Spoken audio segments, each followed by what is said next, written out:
नमस्ते, मैं हूं अलीशा फर्नांडिस और आप देख रहे हैं दिल से फिट ऑन राष्ट्र टीवी।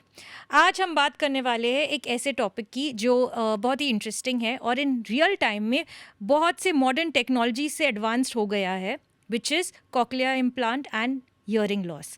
और इस पे और जानकारी पाने के लिए हमारे साथ जुड़ गए ईएनटी स्पेशलिस्ट जो है डॉक्टर पराग सावंत। डॉक्टर, सबसे पहले आपका स्वागत है दिल से फिट पे। Thank you so much.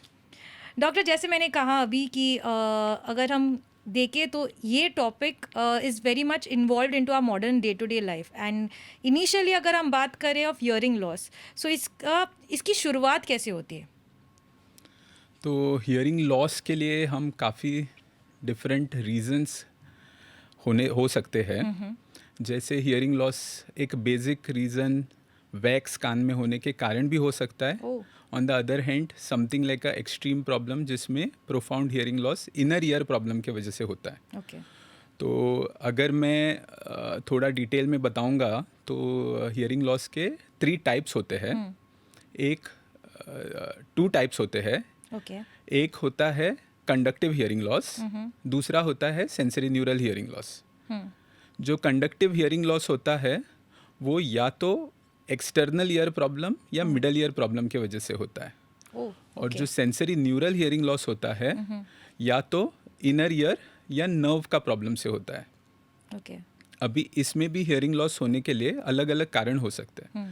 जैसे मैंने वैक्स के बारे में बताया, वो तो बहुत सिंपल रीज़न है कि एक्सटर्नल ईयर में वैक्स जम गया। उसके अलावा but that could be also reason, वो एक रीजन हो सकता है फॉर हियरिंग लॉस कम्प्लीटली। या that is a very minor reason which is easily correctable. Okay. Patients हमारे पास आते हैं ओके। कि कान में सुनाई नहीं दे रहा और वो सोचते हैं कि कुछ बड़ी बीमारी हो गई है। लेकिन देखने पे पता चलता है कि नॉर्मल वैक्स था, 2 मिनट में वैक्स साफ हो गया, हियरिंग नॉर्मल हो गया। ओह, ओके। तो उसके अलावा जो मोर डिटेल्ड रीजंस है, जैसे ईयर ड्रम में प्रॉब्लम होना, ईयर ड्रम में चोट लगने के कारण ईयर ड्रम में होल हो जाना, जिसे हम कान का पर्दा कहते हैं, यस। वो पर्दे में डैमेज हो जाना, पर्दा फट जाना, इसके वजह से भी हियरिंग लॉस हो सकता है। सर्दी के कारण, जब सर्दी ज़्यादा लंबे टाइम तक कान में अगर सूख जाती है, उसके वजह से भी हियरिंग लॉस हो सकता है। इसको हम कहते हैं otitis media. This is very common problem and easily correctable with treatment. Okay. Okay. This is कुछ तो इंटरेस्टिंग है कि अभी सर्दी के कारण भी लॉस हो सकता है hearing. Definitely these are not permanent hearing loss, temporary. ये टेम्परेरी है। जैसे मेडिसिन लेंगे, within 10 days 1 week you will feel normal. Okay, so अगर ना हम बात करें हियरिंग लॉस की, सो क्या ये कुछ एज स्पेसिफिक है? जैसे हियरिंग लॉस इसके एज के बाद, जैसे सीनियर सिटीजन्स को होता है, जैसे नॉर्मली इट्स ऑलवेज 60 के बाद जो हियरिंग लॉस होता है, बट ये कोई स्पेसिफिक एज में हमें और इम्पोर्टेंस देना चाहिए, यू नो दैट हियरिंग, ये एक बात तो चेक करना ही चाहिए। What do you suggest? Specific age यानी जो हम commonly age related hearing loss देखते हैं उसको हम प्रेस बाइकोसिस भी कहते हैं। ओके। इसमें क्या होता है कि इनर ईयर वीक हो जाता है विद एज और नर्व्स भी थोड़ी वीक हो जाती है, हियरिंग नर्व्स भी थोड़ा वीक हो जाता है with age. This is usually after 55-60 years of age के बाद कॉमनली देखा जाता है। Okay. But same sensorineural hearing loss पैदाइशी भी हो सकता है, जिसे हम कंजेनाइटल हियरिंग लॉस कहेंगे। जैसे कोई बच्चा पैदाइशी से उसको सुनाई नहीं दे रहा है, हो सकता है एक कान का प्रॉब्लम हो सकता है दोनों कान का प्रॉब्लम हो। दोनों कान का प्रॉब्लम है तो ज़्यादा बड़ा प्रॉब्लम है, तो उसे हम कंजेनाइटल हियरिंग लॉस कहते हैं।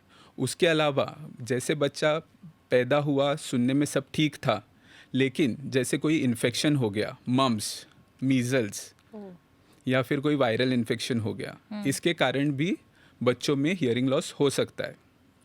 इसके अलावा जैसे मैंने बताया था, कोल्ड के वजह से ओटाइटिस मीडिया के कारण हियरिंग लॉस हो सकता है, वो तो किसी एज ग्रुप में भी हो सकता है। Okay. उसके अलावा और भी रीजंस है, जैसे मैंने कहा कि इंजरी के वजह से ईयर ड्रम में होल होना, तो वो भी किसी भी एज में हो सकता है। कॉमनली वर्किंग पॉपुलेशन में ये प्रॉब्लम होता है। अदर कंडीशंस जैसे ऑटोस्क्लेरोसिस करके एक कंडीशन है जिसमें सुनने के जो बोन्स रहते हैं मिडल ईयर में, ऑसिकल्स रहते हैं, वो हार्ड हो जाते हैं, वो मूव नहीं हो पाते।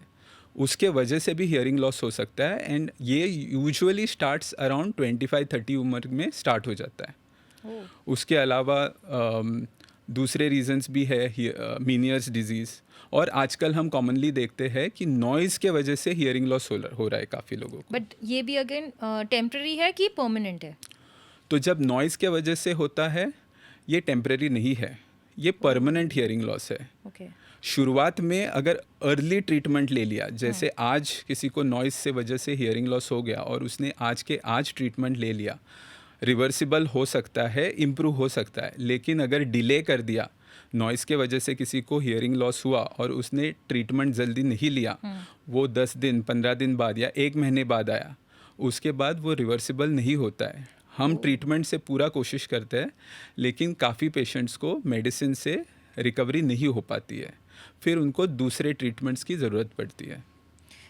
अगर हम बात करें जैसे आपने बोला अभी हियरिंग लॉस की, ऑलरेडी हम we got an insight, but अगर हम आगे बढ़ते हैं तो इस पे क्या ट्रीटमेंट हो सकते हैं?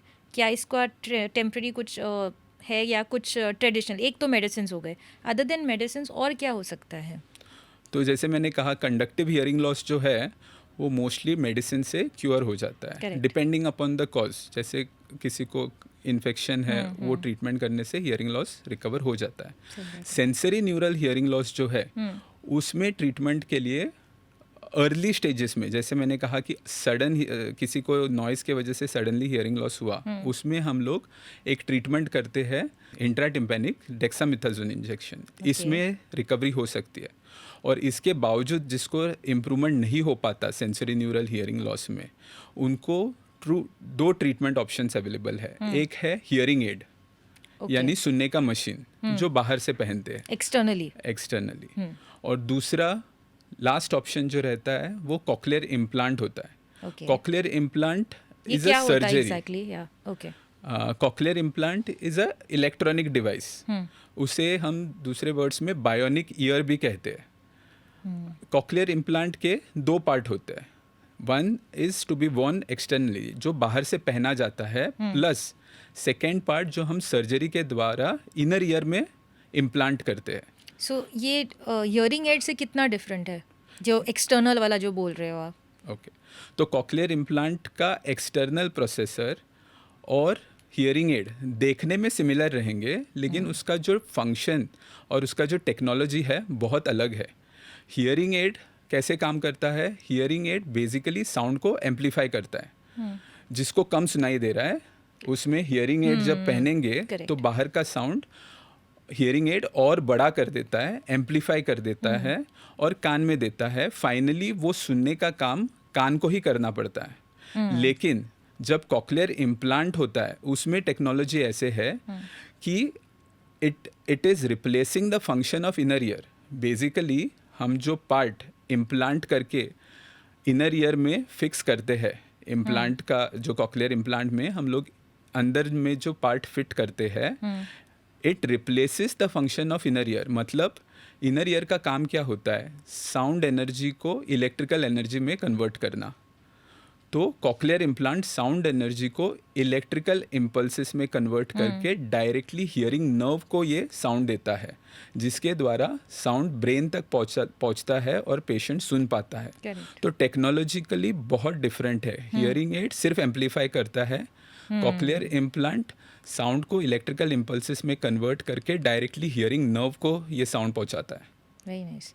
सो अगर हम इस पे और एक आइडिया ले इन टर्म्स ऑफ कब वो स्टेज है या कब हमें हियरिंग एड या for that matter cochlear implant तक जाना चाहिए, so on what basis we finalise कि दिस इज़ हाई टाइम, अभी तो करना ही है? तो जब कोई पेशेंट हमारे पास आता है with complaints of hearing loss, तो हम ENT चेकअप करने के बाद उसका एक टेस्ट करते हैं, जिसे कॉमनली जो टेस्ट किया जाता है उसको कहते हैं प्योर टोन ऑडियोमेट्री। उसके अलावा भी बाकी टेस्ट है, लेकिन मेन फोकस तो ये टेस्ट पे रहता है, pure tone audiometry. Pure tone audiometry test हमको बताता है कि ये हियरिंग लॉस कंडक्टिव है या फिर सेंसरी न्यूरल है। और प्योर टोन ऑडियोमेट्री हमको दूसरा इन्फॉर्मेशन ये देता है कि कितना % हियरिंग लॉस है। Oh, okay. 20 decibel, 40 decibel, 60, 80, 90, anything जो 40 से ऊपर है उसे हम कहते हैं मॉडरेट हियरिंग लॉस। अगर 40 डेसिबल से ज़्यादा हियरिंग लॉस है उसे कहते हैं हम मॉडरेट हियरिंग लॉस। तो 40 डेसिबल से लेके 70 डेसिबल तक ये वाला जो पार्ट है ये हियरिंग एड्स इजीली कवर कर लेता है। Okay. जिसको 40 डेसिबल से लेके 70 डेसिबल तक हियरिंग लॉस है उनको हियरिंग एड से बहुत अच्छा फ़ायदा होता है। 70 डेसिबल से भी ज़्यादा जिसको प्रॉब्लम है, दोनों कान में अगर प्रॉब्लम है, उनको यूजुअली हियरिंग एड से उतना फ़र्क नहीं पड़ता है, क्योंकि उनको इतना ज़्यादा अंदर में डैमेज हो गया है, उनके इनर ईयर में इतना ज़्यादा वीकनेस आ गया है कि हियरिंग एड्स में उतना पावर नहीं है वो कवर करने के लिए। तो जो 70 डेसिबल से लेके 90 डेसिबल एंड अबाव जिसको हियरिंग लॉस होता है दोनों कान में, उनको हम कॉक्लियर इम्प्लांट सर्जरी के बारे में एडवाइस करते हैं। ओके, सो उसके बाद देन यू फाइनलाइज कि अगर ये करना है then this is the next procedure, ये this operation has to be done, it's a surgery. क्या होता है एग्जैक्टली जब इम्प्लांट की बात कर रहे हैं हम लोग, कॉक्लियर इम्प्लांट? तो जैसे प्योर टोन ऑडियोमेट्री जो मैंने बोला वो तो बहुत बेसिक टेस्ट था, उसके अलावा भी काफ़ी सारे टेस्ट करने पड़ेंगे। बेरा टेस्ट होता है, ASSR टेस्ट रहता है, बिहेवियरल ऑडियोमेट्री रहता है। ये सब करने के बाद हमको एक रफ आइडिया आएगा कि इस पेशेंट को कॉक्लियर इम्प्लांट की ज़रूरत है या नहीं। अगर लगता है कि कॉक्लियर इम्प्लांट की ज़रूरत है तो हम CT स्कैन और MRI स्कैन भी कराते हैं पेशेंट का। CT स्कैन हमें बताता है कि वेदर इनर ईयर का स्ट्रक्चर नॉर्मल है या नहीं, और MRI हमको बताता है हियरिंग नर्व अच्छे से डेवलप है या नहीं। क्योंकि अगर हियरिंग नर्व डेवलप नहीं है उसमें कॉक्लियर इम्प्लांट नहीं किया जा सकता। उसमें और अलग तरीके का ट्रीटमेंट होता है जिसको ऑडिटरी ब्रेन स्टेम इम्प्लांट कहते हैं। That is much more advanced and a different treatment all together. अभी जैसे आप डिटेल में पूछ रहे हैं कॉक्लियर इम्प्लांट के बारे में, तो कॉक्लियर इम्प्लांट एक इलेक्ट्रॉनिक डिवाइस है। दो पार्ट होते हैं, outer part, inner part. Inner part हम सर्जरी का द्वारा इनर ईयर में फिट करते हैं, और ये इनर पार्ट और आउटर पार्ट एक दूसरे को मैग्नेट के द्वारा ये कनेक्ट हो जाता है। एक्सटर्नल और इंटरनल दोनों Yes. साथ में? हाँ, वो एक दूसरे को कनेक्ट हो जाते हैं। आउटर पार्ट क्या करता है कि वो साउंड कैच करता है, साउंड सिग्नल को कैच करता है, क्योंकि आउटर पार्ट में ही माइक होता है, बैटरी होता है। तो वो साउंड सिग्नल जो कैच करता है वो आउटर पार्ट को कन्वर्ट करता है इलेक्ट्रिकल स्टिमुलस में, और वो इनर पार्ट को सप्लाई कर देता है। और इनर पार्ट क्या करता है, ये stimulus all the way inner ear से लेके हियरिंग नर्व तक पहुंचाता है। तो ये दोनों पार्ट साथ में काम करेंगे तभी हमें सुनाई देगा। सो ये अगर जो आउटर जो पार्ट है इसका क्या होता है? ये मेंटेनेंस होता है, ये एज यू सेड बैटरी होता है उसको, सो उसको बैटरी चेंज करना पड़ता है, और ये क्या एग्जैक्टली कैसे होता है वो आउटर पार्ट को मेंटेन? Yes please. तो अगर मैं आउटर पार्ट ये है कॉक्लियर इम्प्लांट का आउटर पार्ट। इसमें बेसिकली इसको ये स्पीच प्रोसेसर है, ये बैटरी है, ये कॉइल है, कॉइल विथ मैग्नेट। और ये होता है इंटरनल पार्ट जो हम सर्जरी द्वारा कान के अंदर बिठाते हैं। ये वाला पार्ट कान के अंदर जाता है, जो छोटा सा आपको ये कॉइल दिख रहा है, और ये वाला जो पार्ट है ये मसल्स के अंडरनीथ जाता है, स्कल के बाहर मसल्स के अंडरनीथ। और ये दोनों एक दूसरे को मैग्नेट के द्वारा कनेक्ट हो जाते हैं। तो ये जो आउटर पार्ट है ये हमको बैटरी, जैसे इसकी ड्रेन होगी हमको बैटरी रिप्लेस करनी पड़ेगी, या फिर इसमें रिचार्जेबल ऑप्शन भी रहता है। तो यूजुअली जो एक इम्प्लांट डिवाइस के साथ एक्स्ट्रा बैटरी एडिशनल आती है। So ये फिर निकाल के रखते हैं and then again you put it in the, तो जब सोते वक्त एंड साथ में 2 बैटरीज आते हैं। हाँ. तो आप एक दिन में एक बैटरी यूज़ करोगे तब तक दूसरा बैटरी चार्ज रहेगा। नेक्स्ट डे यू विल दूसरा बैटरी यूज़ करेंगे, इसको चार्जिंग में लगाएंगे। तो एक बैटरी का यूजुअली 18 आवर्स का लाइफ होता है, और ये वैसे भी हम दिन के टाइम पे ही पहनते हैं। पेशेंट को नींद सोते समय नहीं पहनना है, दिन के टाइम में ही पहनना है। तो 18 आवर्स तक एक बैटरी चल जाती है। It's as good as your smart watch. Yes as good as. तो इसमें मेंटेनेंस का ये है कि इसको क्लीन रखना पड़ता है। इसके कभी कॉइल का कुछ इशू हुआ तो वो रिप्लेस करना पड़ता है, ये सब इजीली हो जाता है। हाँ। प्लस इसमें मेन पार्ट ये रहता है कि इसको फाइन ट्यूनिंग करना पड़ता है, जिसको हम कहते हैं मैपिंग। Oh okay. तो मैपिंग में क्या होता है कि बच्चे को या पेशेंट को जो साउंड सुनाई दे रहा है उस हिसाब से जो साउंड उसको नहीं सुनाई दे रहा है उसको इंक्रीज करते हैं, जो साउंड उसको अच्छे से सुन रहा है वो उतना ही मेंटेन करते हैं। नाइस। तो अगर बच्चा कह रहा है कि एक पर्टिकुलर साउंड उसको नहीं सुन पा रहा है, स श कोई भी ऐसा sound, so that you enhance it. उसको उतना ही वही वाला साउंड इंक्रीज या डिक्रीज कर सकते हैं। Very nice. इसको by connecting to a laptop, तो उसको कहते set हैं it मैपिंग accordingly, या yeah, very सेटिंग्स nice. होता है। तो Very nice. That is what is done by a Technology, Yes, doctor, yes, considering yes, the way yes. how such minute things are taken care of. Yes yes Absolutely. yes. So, doctor, अभी हम अपनी next segment में जाते हैं, which is called myths and facts. Okay. So there are certain myths and facts questions which I've come across. You need to tell me, is it a myth or fact? Okay. Okay. So सबसे पहले लोग मानते हैं कि hearing loss permanent और untreatable होता है. क्या ये सच है? नहीं, बिल्कुल सच नहीं है, क्योंकि मैक्सिमम जो कॉमन रीजंस है वो मेडिसिन सर्जरी द्वारा क्योर किया जा सकता है। Okay. पुराने ज़माने में सेंसरी न्यूरल हियरिंग लॉस को इरिवर्सिबल कहा जाता था कि उसका ट्रीटमेंट ऑप्शन अवेलेबल नहीं था, बट अभी कॉक्लियर इम्प्लांट के द्वारे और हाई टेक हियरिंग एड्स के द्वारे सेंसरी न्यूरल हियरिंग लॉस को भी ट्रीटमेंट किया जा सकता है। तो ये बहुत बड़ा मिथ है कि परमानेंट होता है, ट्रीटमेंट ऑप्शंस अच्छे से Sort out. अवेलेबल है। ओके। सो कुछ पेरेंट्स डरते हैं कि कॉक्लिया इम्प्लांट बच्चों के लिए अनसेफ होता है। मेडिकल साइंस क्या कहती है इस पर? अनसेफ तो ऐसा बच्चों के कुछ लिए नहीं ऐसा है। कुछ है? नहीं, ऐसा कुछ नहीं है। सेफ सर्जरी है।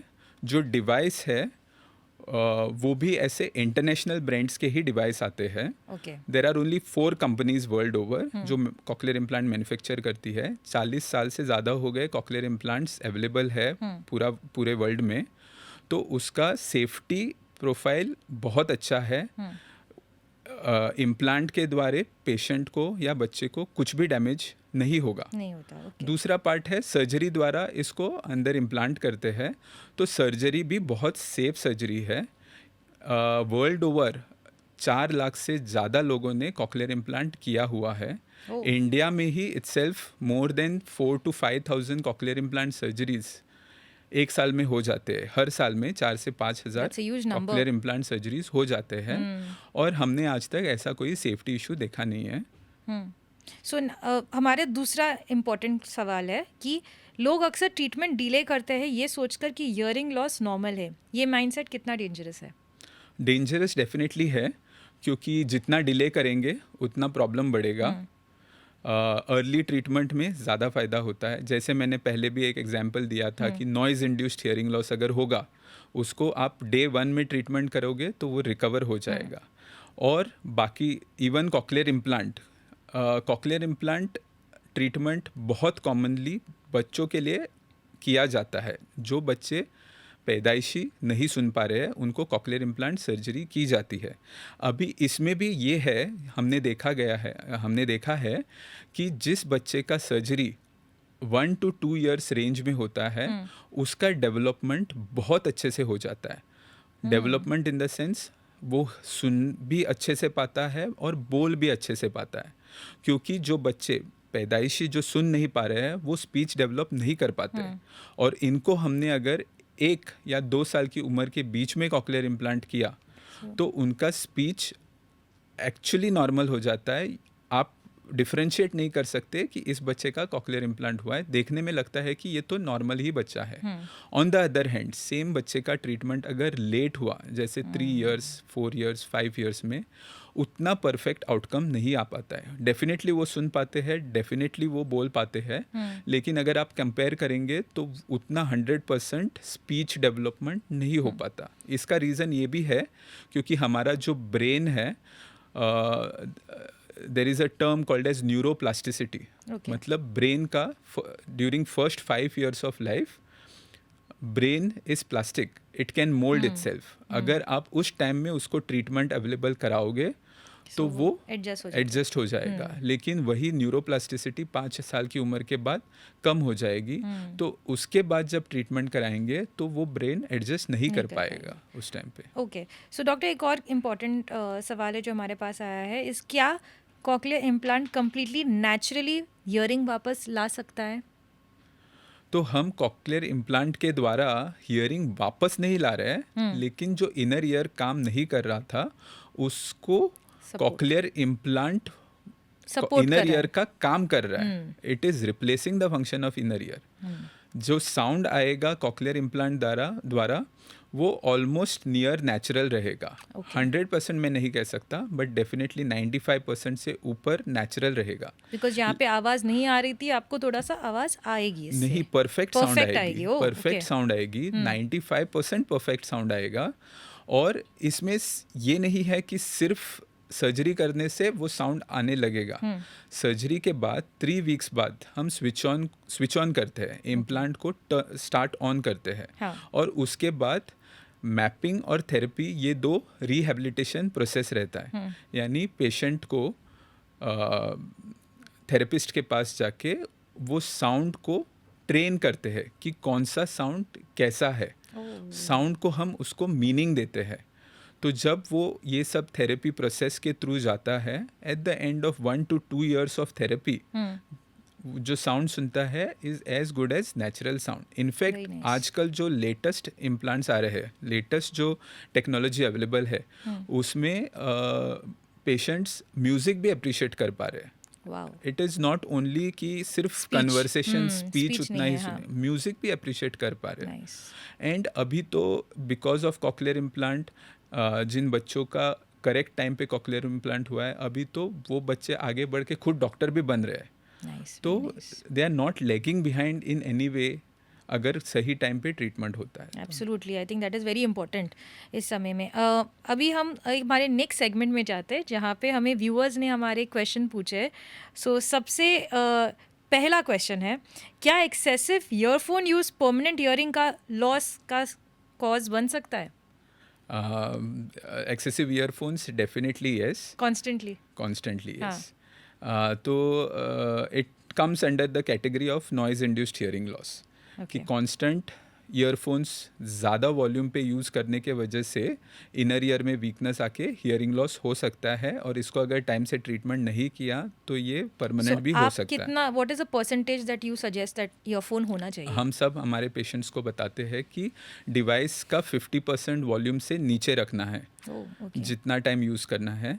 लेकिन एज फार एज पॉसिबल 1 घंटे से ज़्यादा दिन में यूज़ नहीं करना है। ईयरफोन्स, लो ईयरबड्स की ईयरफोन्स ईयरबड्स जो साउंड कान के अंदर जा रहा है, वो 1 घंटे से ज़्यादा नहीं होना चाहिए। I am talking about continuous sound, जो यूजुअली यू गेट नो कि कान में डाल के you continuously keep talking, because आपका काम ही वही होता है। So you would suggest you go for what is the other alternative, like go for speaker mostly? नहीं, मैं ये बोल रहा हूँ कि 1 घंटे तक कोई म्यूजिक सुन रहा है, वॉल्यूम ऑफ मोर देन 50%, तो डेफिनेटली डैमेज होगा।